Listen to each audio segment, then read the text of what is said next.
Bonjour à tous. Ça va bien? Bien. Oui? Bon, la première chose que je veux savoir, c'est tous ceux qui veulent augmenter leurs ventes, vous vous mettez debout. Juste pour être sûr si on est à la bonne place, là. Qui veut augmenter ses ventes? Il y en a assez, OK, j'en veux plus, c'est bon. Génial. Ben, ça tombe bien, on va parler de ça pendant une demi-heure. C'est le fun, hein? Vous êtes à la bonne place. Qui on est rapidement? On est une équipe de gens expérimentés qui travaillons avec les PME puis les organisations à vous aider justement à augmenter les ventes, mais de façon structurée. Comment on fait ça? Bien, on part de la stratégie, des objectifs, c'est fondamentaux. Des stratégies, on va décrire votre plan de vente. Hein, donc, on va l'organiser. Puis, bien entendu, rien ne se fera s'il n'y a pas une équipe de vente performante. Donc, on va regarder ensemble aujourd'hui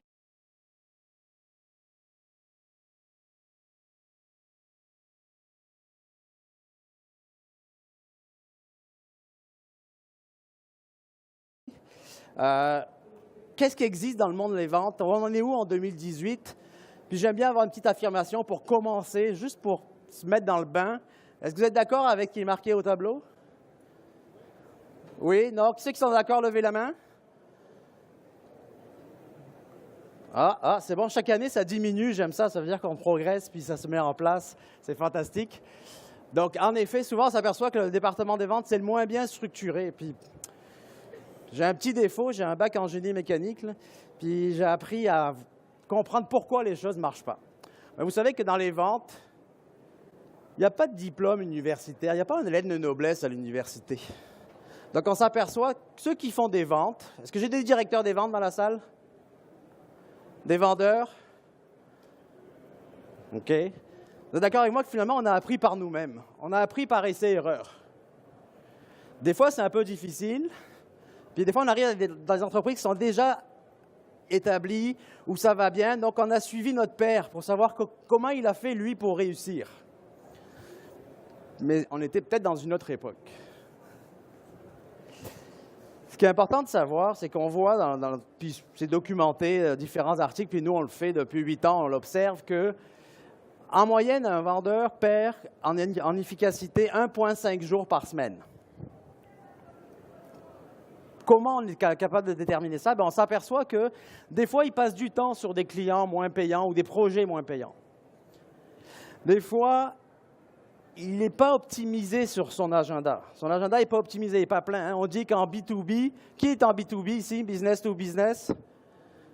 OK? Vous savez que la vraie définition de B2B, ce n'est pas business to business, c'est bedaine à bedaine. Hein? On est dans le monde numérique, là, mais ça n'empêchera pas que l'être humain est toujours important. Donc, on dit qu'en B2B, un vendeur commence sa semaine avec 75% de son agenda plein de rendez-vous avec des objectifs qui ont été acceptés par le client. Des fois, on a des surprises quand on débarque en diagnostic puis qu'on regarde les agendas des représentants. On n'optimise pas son territoire. On va voir ce que ça veut dire. Hein. On ne connaît pas son territoire, on perd du temps sur la route, etc., etc. Puis Dieu sait que le Québec est grand, puis quand on couvre le monde, ça n'en finit plus. Et on n'optimise pas nos rencontres clients. Vous savez qu'en moyenne, d'habitude je pose la question, mais là on va aller un peu plus vite. Un vendeur en B2B vendre, c'est convaincre quelqu'un de quelque chose. Est-ce que vous voulez venir visiter mon usine? Est-ce que vous voulez essayer mon produit? Vend 47 minutes par jour. On paye des gens pour travailler 47 minutes par jour. J'exagère un peu pour travailler parce qu'il y a de la planification, bien entendu, de la stratégie. On devrait arriver à 2,5 heures par jour de vente en B2B. Pour arriver à l'optimal. Okay? Donc, on s'assure que les ventes se font. Parce que demander à son client comment ça va, tu as besoin de cas aujourd'hui, ce n'est pas de la vente. C'est un site transactionnel qui coûte trop cher. Ça va bien? Tout ça, la conséquence est la suivante. C'est qu'on s'aperçoit que si on prend les 5 derniers pourcents de votre chiffre d'affaires, les clients qui ont ramené 5% de votre chiffre d'affaires, en fait, il y a plus de la moitié de vos clients qui ont généré les derniers 5% de votre chiffre d'affaires. Ça vous parle, ça? Beaucoup de petits clients qui génèrent peu. C'est normal. Il y a plus de petites entreprises que de Procter & Gamble ou de Bombardier.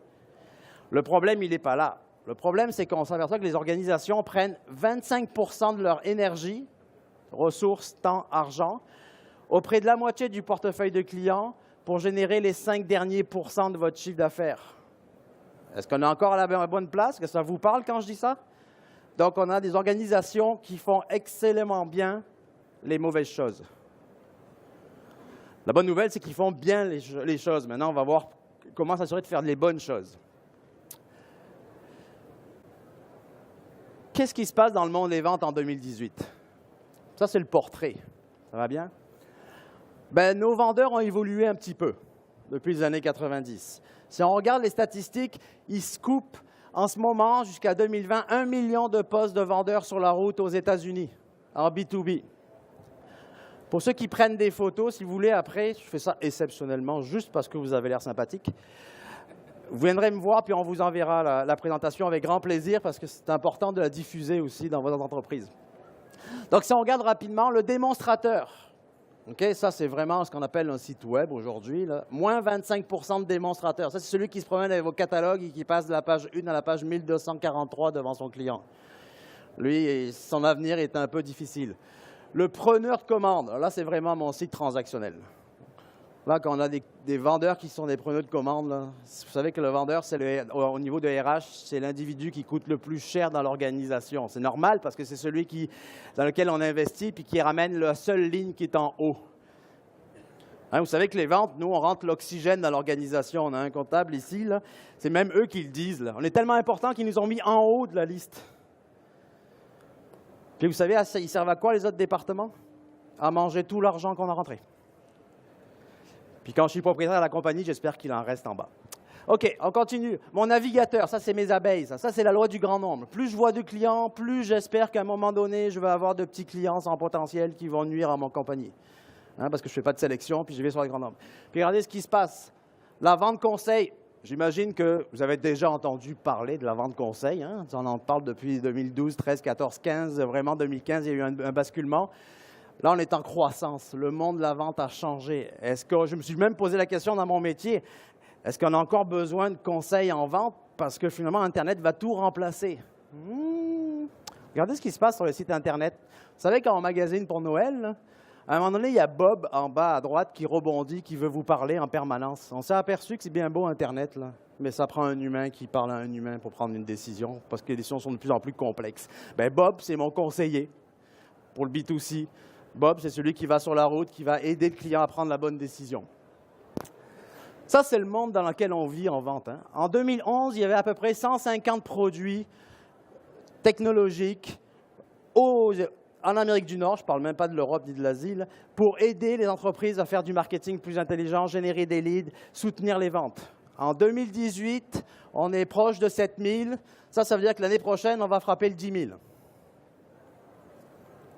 vous souvenez, le thème de ma conférence, c'est quels sont les outils pour aider le directeur des ventes autres que le CRM. Donc là, il me reste 25 minutes pour passer à travers les 7000 outils. Donc attachez-vous, ça va y aller vite. Puis ça, c'est juste les outils pour les ventes. À chaque fois que vous voyez un petit carré bleu, c'est un outil qui est particulier, qui fait quelque chose. Je ne pensais même pas qu'on puisse tout faire ça en vente. Okay? Puis là-dedans, il y a des CRM, je sais pas, on va en avoir une tout à l'heure, mais c'est vraiment tout ce qui existe pour soutenir les ventes. C'est un casse-tête. On va focuser sur le gestionnaire des ventes. C'est quoi son rôle en 2018? Son rôle, finalement, c'est quoi? Il veut s'assurer d'avoir une équipe qui fait bien, donc c'est l'agilité, la capacité de convaincre, d'accompagner son client. En permanence, ça c'est la rigueur, la fréquence. Les bonnes actions au bon moment, ça, c'est mes processus. Vous savez ce qu'on veut qu'ils fassent dans le CRM puis qu'on veut qu'ils documentent? Là? Et idéalement auprès de clients payants, parce que sinon, ça ne fait pas rentrer d'argent. Donc, finalement, mon gestionnaire des ventes, il est à la fois un stratège, puis il va bâtir son plan de vente. Donc, il va orienter, structurer, former, outiller son équipe, développer son équipe. Puis, une fois que ça, c'est en place, il va changer de chapeau, il va devenir un coach, pour s'assurer qu'on exécute les bonnes choses. Regardez ce qui se passe. On va prendre l'attention sur celui qui est en haut à droite pour vous. On a interrogé, pas nous, mais Harvard Business Review, ont interrogé des centaines de directeurs des ventes dans les grandes organisations puis dans les grandes PME aux États-Unis. Puis ils se sont tous donné une note de 79% de moyenne au niveau du coaching. Je dis, waouh, bravo. Maintenant, on va aller voir ce que pense votre équipe de votre niveau de coaching. Oups, 38%. Ça veut dire quoi? Ça veut dire qu'on ne sait pas coacher. On n'a pas les outils pour bien accompagner. Même souvent, on n'a pas le temps. Hein, pour le directeur des ventes, vous savez qu'un directeur des ventes, on le voit en bas, là, il doit passer 40% de son temps sur la route comme coach. Si je ne suis pas sur la route comme coach, c'est comme si j'enlevais mon contremaître dans l'usine. Ouch! Un directeur des ventes, c'est un peu un homme orchestre. Il est à la fois un stratège, il construit, mais il doit être sur la route avec son équipe pour écouter ce qu'ils font, pour les discipliner, pour les encourager, les supporter, les faire évoluer. C'est quoi la ressource la plus importante qu'ont les vendeurs dans les mains? La photo, elle donne un petit indice. Le temps. La seule chose qu'on peut contrôler, entre guillemets, ou qu'on a, c'est le temps. On a 40 heures par semaine pour vendre. Mon obsession comme vendeur, puis comme directeur des ventes, c'est que ces 40 heures-là sont optimisées au maximum. Vous êtes d'accord avec moi? J'en ai pas d'autres de ressources. J'ai juste du temps. Je n'ai pas de matière première. J'ai juste du temps pour être face à des clients et les convaincre. Une compagnie qui a été créée par des experts en vente, ils ont fait un petit calcul, rappelez le ROTI, le Return on Time Investment.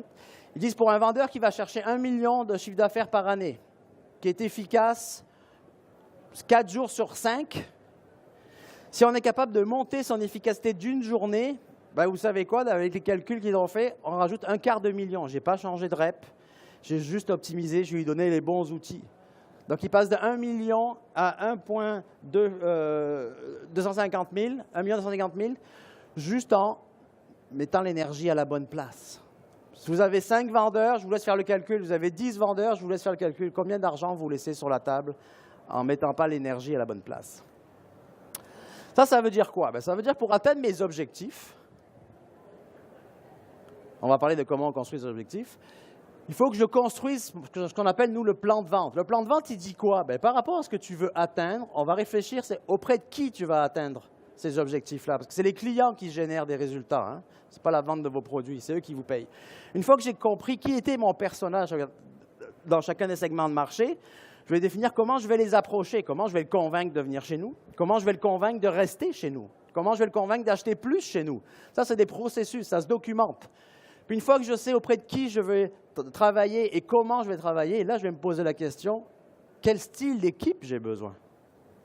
Puis une fois que j'ai construit mon plan de vente qui dit, voici mes objectifs, je vais les traduire en activités hebdomadaires, puis je vais avoir la bonne équipe dans mes activités hebdomadaires, là, je vais mesurer, est-ce que mon équipe est rigoureuse dans mettre l'énergie à la bonne place, la fréquence, le rythme?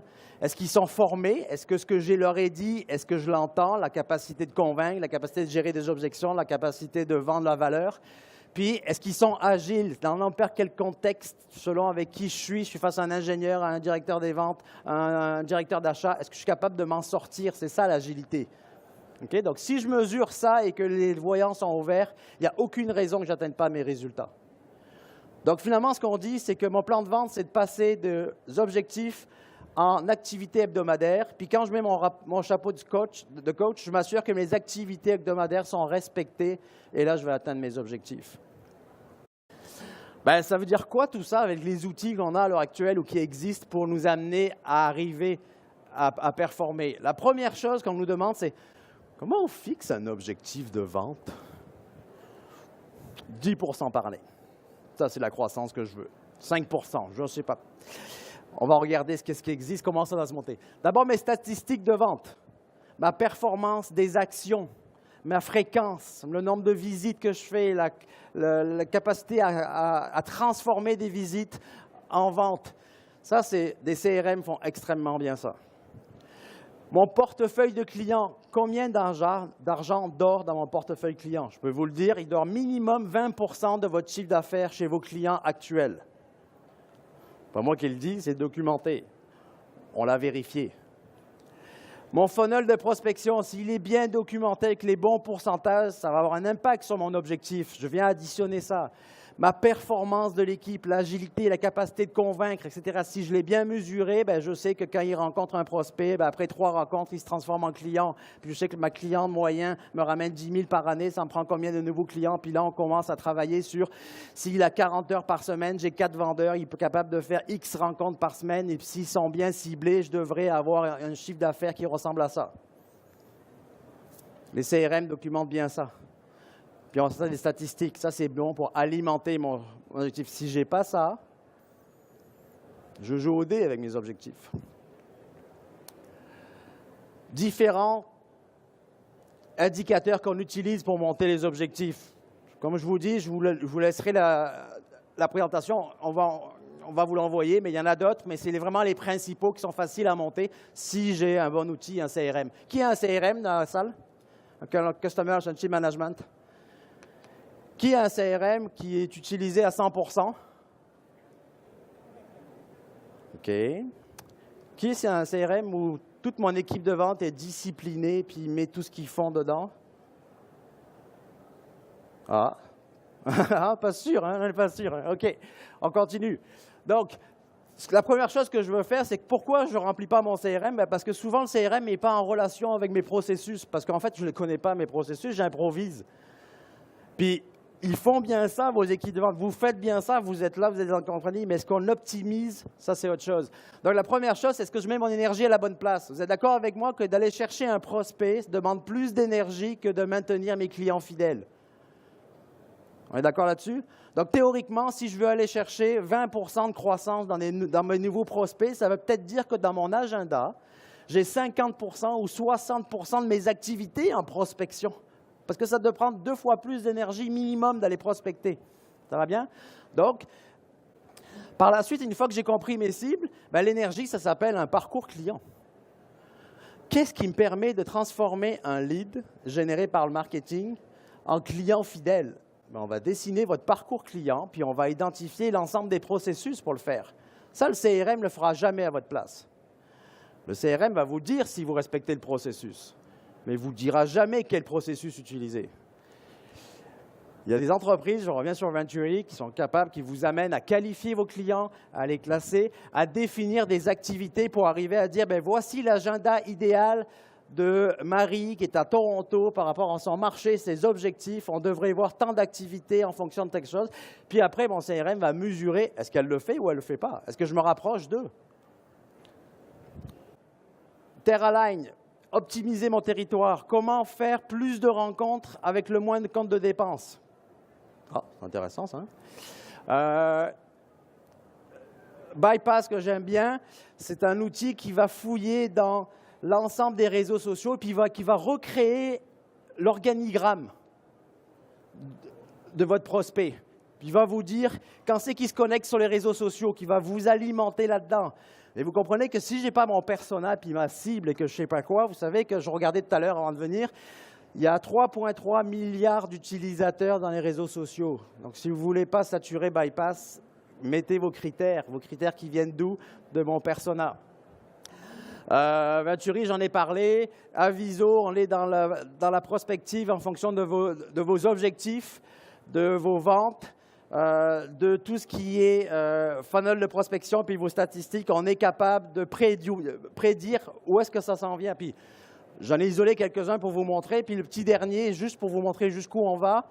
Je ne sais pas si quelqu'un connaît Tilki, c'est un logiciel qu'on accroche à un PDF, que j'envoie à une soumission, puis j'ai les statistiques live. Hop, attention, ils viennent l'ouvrir. Hop, attention, ils viennent le transférer à un tel et un tel. Donc, je sais que ma statistique, face à ce client-là, le processus décisionnel, c'est minimum 5 personnes, parce qu'il y a 5 personnes qui ont ouvert le document. Puis en plus, il y en a 3 qui l'ont ouvert en même temps. Peut-être qu'ils sont en réunion. Pendant qu'ils l'ont ouvert, je peux les appeler. Ça va loin. Ça va bien? J'aime bien Zoho One aussi. Je ne sais pas si c'est là qui utilise le CRM de Zoho. C'est une suite qui se parle avec une quarantaine de modules qui vous permet d'optimiser vos ventes aussi. C'est pas ce qui manque, les outils. On a parlé du temps. C'est quoi la deuxième ressource la plus importante en vente? Les humains. Donc, quand mon plan de vente est en place, que je sais exactement que j'ai les bons outils, bien là, je vais être capable de dire c'est laquelle la bonne équipe pour ça. Bien, pour faire la bonne équipe, on se souvient, ça a évolué. Maintenant, ce qu'on veut, c'est quel profil qui est bon pour aller démarcher un client qui ressemble à ça dans un processus long où je sais que ça prend 4 décideurs autour d'une table pour y aller parce que c'est qui m'a alimenté. C'est quoi le profil dont j'ai besoin? Puis si je ne l'ai pas dans mon équipe, il faut le recruter parce que sinon, je n'arriverai pas à l'atteindre. Hein? Le personnel est important. Puis après, je vais les former parce que ce n'est pas parce qu'on a été un bon vendeur dans une autre compagnie qu'on est bon dans la nouvelle compagnie. Donc, différents outils. Pareil, Atman Pro, une compagnie qui est ici, avec qui on travaille, hein, qui va vous permettre de définir le profil d'un hunter, farmer dont vous avez besoin. Puis après, on va benchmarker avec des outils de est-ce qu'il ressemble à mon meilleur vendeur que je cherche, puis est-ce qu'il a les bonnes attitudes pour y arriver? Parce que ce qu'on sait, comme dirait Simon Sinek, on est mieux d'embaucher un vendeur qui a la bonne attitude, c'est aussi simple que qui se lève le matin avec le couteau entre les dents, puis on va y développer ses skills. Plutôt que d'avoir des vendeurs qui ont un skill mais qui n'ont pas l'attitude. Blended Learning, ça vous dit quelque chose? Qui a déjà entendu parler du Blended Learning? Toutes les grandes organisations mondiales utilisent cette technologie-là ou cette approche-là. Le Blended Learning, on s'est aperçu depuis longtemps, on le sait, que mettre dans une salle pendant une journée des vendeurs puis leur expliquer comment vendre, ça a un impact à peu près nul. La courbe de l'oubli, il leur reste à peu près 20% de ce qu'on a dit dans la journée. À la fin de la journée, il reste 10% à la fin du mois. Le Blended Learning, c'est un mélange entre tu vas apprendre les fondamentaux toi-même. Je n'ai pas besoin de t'expliquer la grammaire en anglais. Tu es capable de le faire tout seul. Là. Puis une fois que tu connais ta grammaire en anglais, bien, on va se mettre dans une salle, puis on va voir comment tu joues avec, puis on va commencer à parler en anglais. C'est la même chose. Prenons les fondamentaux de la vente, là, avec des outils de digital learning ludiques, avec des exercices, blablabla. Puis après, on va se mettre ensemble, puis on va voir ce que vous avez appris. Là, ça devient intéressant de mettre une journée, mes vendeurs, pour transformer les fondamentaux en vos propres approches de vente. Puis après, on va s'assurer en one-to-one que la personne l'utilise et est à l'aise avec ce qu'on a écrit, ce qu'on a développé. Puis on va renforcer après. Donc en fait, le Blended Learning, c'est 4 étapes, tout seul, en équipe, en one-to-one comme coach, puis je viens renforcer pour évaluer où est-ce qu'il en est. Et là, on est sûr qu'on est en train de développer les bonnes habiletés de vente. Je vous ai parlé du processus. Pareil, à chacune des étapes, MindMaker, c'est du micro-learning pour évaluer, il en est où mon vendeur dans ses compétences de prospection, dans ses compétences de séduction, de fidélisation.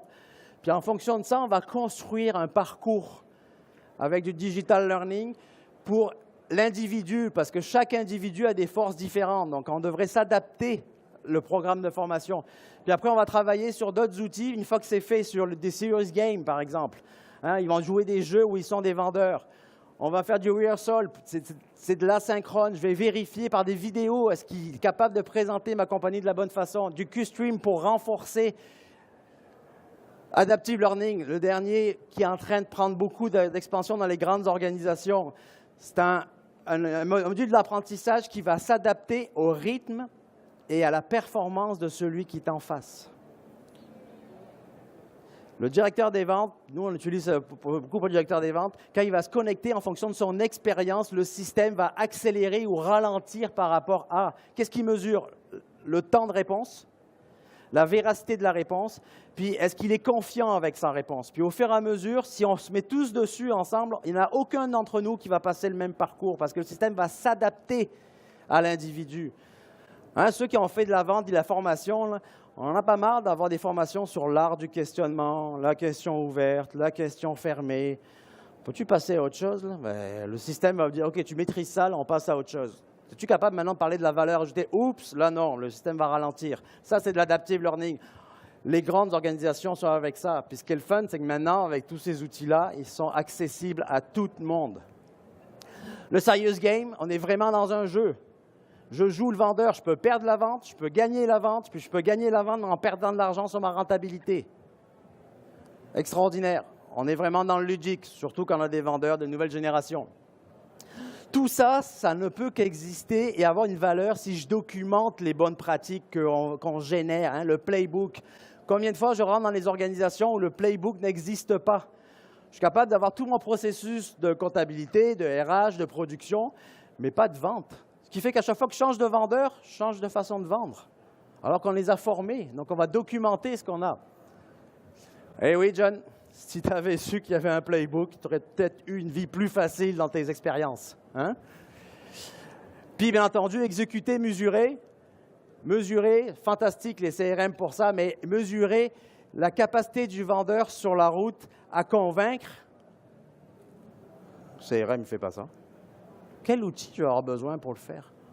Des fois, une feuille toute simple, c'est le meilleur outil. Voici mon playbook, c'est la recette. Comme directeur des ventes, je prends ma recette, puis je dis, il le fait pas. Il essaye, pas bon. Il a été formé, ça fait 3 fois, il ne le fait toujours pas. Puis on commence à travailler là-dessus pour mesurer l'impact. Parce que je peux avoir le meilleur processus de vente si mon exécutant, si les vendeurs ne sont pas capables de convaincre, ça n'a servi à rien. C'est une combinaison des deux. Rehearsal, ça c'est l'asynchrone. Je joue l'acheteur, je te pose une question, je dis, j'ai reçu ta soumission, c'est vraiment intéressant, mais tu es 15% plus cher que la compétition. Puis là, le vendeur de l'autre côté va s'enregistrer une vidéo pour être capable de justifier le 15% puis expliquer pourquoi il peut s'enregistrer plusieurs fois. Nous, on le monitor comme une fois il s'est enregistré. Puis celui qui est vraiment bon, qui dit « Hey, ça, c'est exactement ça que je veux faire. » Je mets une petite étoile. L'employé nous dit « Oui, tu as le droit de t'en servir. Je suis en train de construire mon playbook vivant avec de la vidéo, avec des bonnes choses. » QStream, le dernier que j'adore, qui a été développé à Harvard, qui est utilisé par le Medical School de Harvard. C'est un outil qui vérifie à la fois les compétences, l'agilité et le sérieux des vendeurs juste sur son smartphone en recevant des petites vidéos puis des questionnaires. Puis on est capable de mesurer d'où il est parti par rapport à la connaissance et où est-ce qu'il s'en va. Puis ce que j'aime dans l'outil, il est assez pervers, c'est qu'il faut répondre 2 fois à la même question pour l'éliminer. Et tant que vous ne répondez pas juste, le système va continuer à vous envoyer des données. Puis moi, comme directeur des ventes, je monitore. J'ai un groupe ici, ils ont un problème avec la capacité de présenter l'organisation. Ben là, je reviens, puis je focus là-dessus, puis je documente. Puis il y en a qui progressent, puis il y en a qui ne progressent pas dans l'évolution. Bien entendu, ils vous poussent aussi les bonnes pratiques. Ça fait 2 fois que tu réponds faux, là. Ça serait bien que tu revoies un peu cette vidéo, là. Ça ne coûte pas grand-chose, c'est fantastique. Il y a même des clients qui l'utilisent en aéronautique pour la connaissance produit. Quand j'ai des produits techniques, c'est complexe. On a des beaux outils pour faire ça. Donc, vous comprenez que le but de ma conférence, ce n'est pas vous dire qu'il manque d'outils ou quel outil prendre. C'est définir où est-ce que j'ai des problèmes pour augmenter ma performance de vente.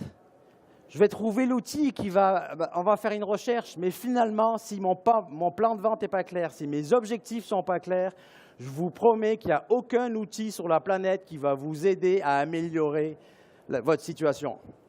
Est-ce qu'on est d'accord quand je dis ça?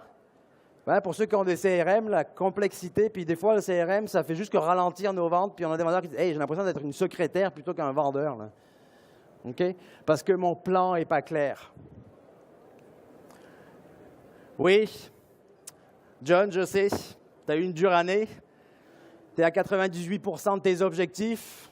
On est vendredi, 17h. Mais lundi, on commence. Hein, une nouvelle année, tu es prêt? Tu es en forme? Puis tu sais quoi, je te donne 10% de croissance pour l'année prochaine. C'est ça qui se passe dans les organisations. Pauvre John, il va encore mourir l'année prochaine. Là. Il ne va pas s'en sortir. Là. Merci infiniment.